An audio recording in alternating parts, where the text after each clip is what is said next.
So I think I got into science because I know some people are like very into it because they got interested in nature, but for me I was someone who liked to compile lists of things, and I like to collect data on things, and that would be like cricket averages or going out and counting number of birds or something like that. And so I used to like compiling data, and of course that's then makes it very amenable to thinking about the world in terms of measuring things and collecting information, which is really at the heart of science. And then why evolution? Well, because you're trying to explain the diversity of life, and there's such enormous differences between species, and trying to understand why one species is different from another species is really amenable to analysing data about those species. So that's why I got particularly into evolution.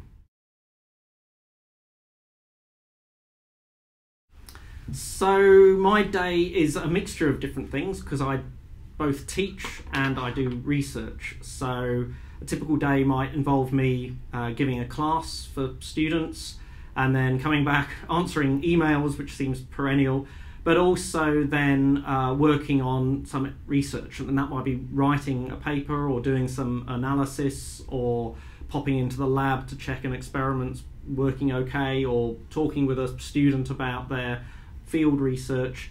So it's a mixture of different elements that involves both computer work and lab work and analysing and writing. I think the most interesting thing is when you are coming up with an idea. I think people don't realise that science is a really creative process, and the creation comes in with thinking up an idea, and then the cool part is then going ahead and testing that idea. And that's an idea you've come up with in your head, but you can then test it in a scientific manner, and that's the most scientifically interesting part of my job. I think the most interesting thing that I've worked on is to do with thermoregulation. So that's basically able to control the body temperature of birds, and particularly the work that I've done showing that bird bills are used by birds to help both heat up and cool down particularly. And so showing how that property of bird beaks, which is not one that people really appreciate very much, is really important in having shaped their evolution.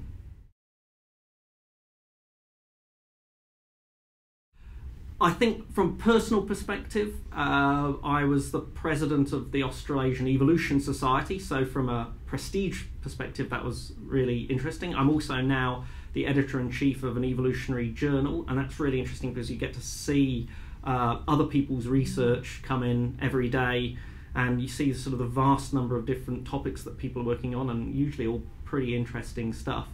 In terms of my scientific research, I think I've had the most enjoyment out of all the work I've done where I've applied evolutionary trees to try and understand why species are different from each other. So you can by understanding the evolutionary relationships of species, you can then understand why they've evolved particular characteristics. So any of my work in that area has been the stuff that I've found most personally interesting. So in a sense, I'm working on evolutionary processes, so there's an inherently historical aspect to my research. That said, there's increasing use of evolutionary thinking and evolutionary theory to try and understand real-world problems. So the work that I've been doing with my student Uday on using evolutionary trees to predict medicinal potential in plants, in previously undiscovered species of plants, is an application of how you can use the knowledge of the past to try and both predict the present and predict the future. So there can be a contemporary aspect to something that is inherently a historical subject.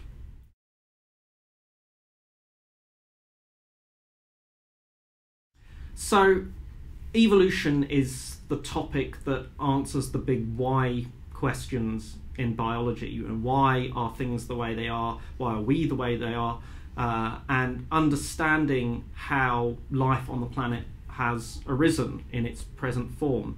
So a lot of what I do is getting to understanding the overall patterns of diversity and understanding things like animal behaviour, particularly where when you watch a natural history documentary, when you want to understand, well, why is that animal behaving in the way it is, the explanations that are offered there are the kind of work that I do, trying to understand what is going on with those animals.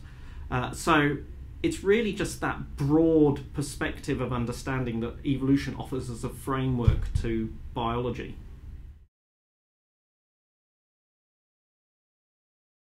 Yeah, so when we do work in the lab, it's not all lab coats and chemicals and things like that. What we're doing in our group is mostly working on insects and insect behaviour. And insects are reasonably easy to keep in a lab, and they're reasonably easy to observe. They don't tend to sort of be difficult to manage.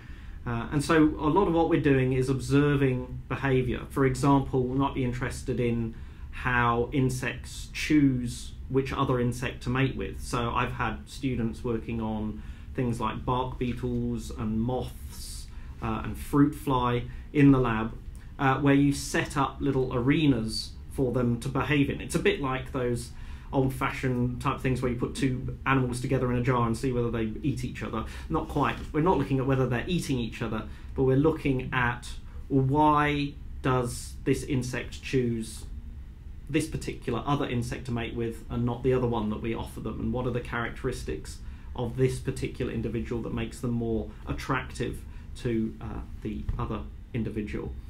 So a lot we're doing is setting up little arenas or wind tunnels and looking at insect behaviour in the lab.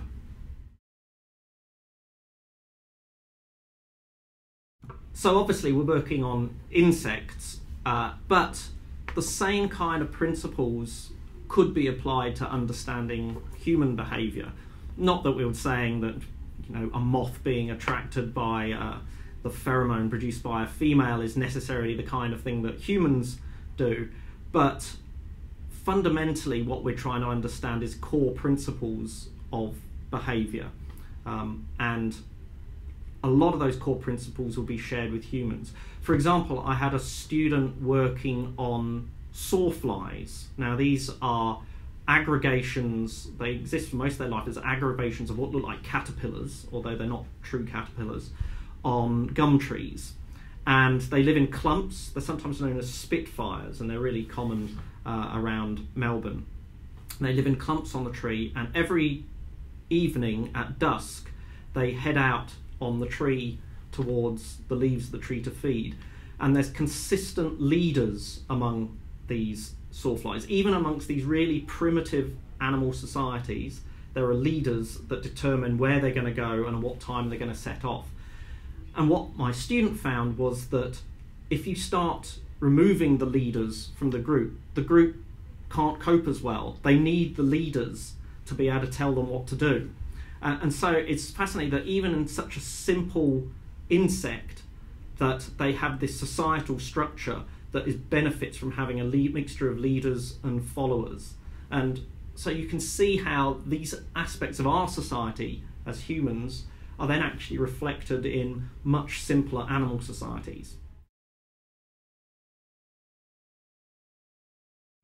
So I think if you want to become a scientist, two things are really good. First of all, read, in the sense of read popular science books. Not only are they interesting, but they'll also give you a good idea about how to write and think about science and what makes good communication in terms of science. And that's a really fundamental part of science, being able to communicate your ideas.